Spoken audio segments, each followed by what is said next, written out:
आणि महानगरपालिकेच्या सार्वत्रिक निवडणुकीसाठी नामनिर्देशन पत्र दाखल करण्यासाठीची मुदत संपली आहे। मुदतीच्या अगोदर नामनिर्देशन पत्र दाखल करण्यासाठी उमेदवारांची प्रचंड झुंबड होती।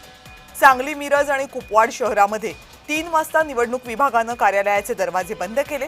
बुधवारी सर्व दाखल अर्जांची छाननी होईल। 2 जानेवारीपर्यंत अर्ज मागे घेण्याची मुदत आहे। त्यानंतर अंतिम चित्र स्पष्ट होईल। या सगळ्याचा सांगलीमधून आढावा घेतला आमचे प्रतिनिधी दीपक चव्हाण यांनी। संपूर्ण महाराष्ट्राचं लक्ष लागलेल्या सांगली, मिरज आणि कुपवाड शहर महानगरपालिकेच्या नामनिर्देशन पत्र दाखल करायची मुदत संपलेली आहे। बरोबर 3 वाजता संपूर्ण जे 5 आरओ केंद्र आहेत, त्या आरओ केंद्रामधील उमेदवारी अर्ज दाखल करण्याची मुदत ही संपल्यानंतर दरवाजे बंद करण्यात आले।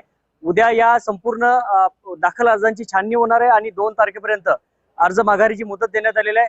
आज अखेरच्या दिवशी मोठ्या प्रमाणात सर्वच पक्षांमध्ये बंडखोरी पाहायला मिळाली।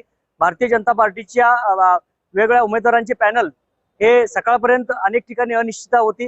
राष्ट्रवादी काँग्रेसची तीच परिस्थिती होती। काँग्रेस आणि राष्ट्रवादी शरदचंद्र पवार गट यांच्यामध्येही तशीच परिस्थिती पाहायला मिळाली।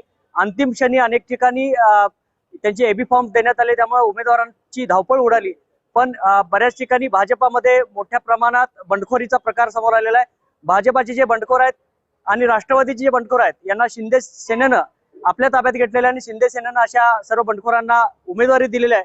त्यामुळे प्रत्येक वार्डांमध्ये भाजपासमोर शिंदे सेनेचं मोठं आव्हान राहणार आहे आणि आता हे आव्हान कशा प्रकारचं असेल हे नजीकच्या काळात प्रचाराच्या मुद्द्यावरून समजणार आहे। पण आज नामनिर्देशन पत्र दाखल करण्याची मुदत ही संपलेली आहे। त्यामुळं आकडा जरी मोठा असला तरी सुद्धा या ठिकाणी माघारीच्या दिवशीपर्यंत किती अर्ज राहतात यावरून बंडखोरी किती प्रमाणात होणार आहे हेही समोर येणार आहे।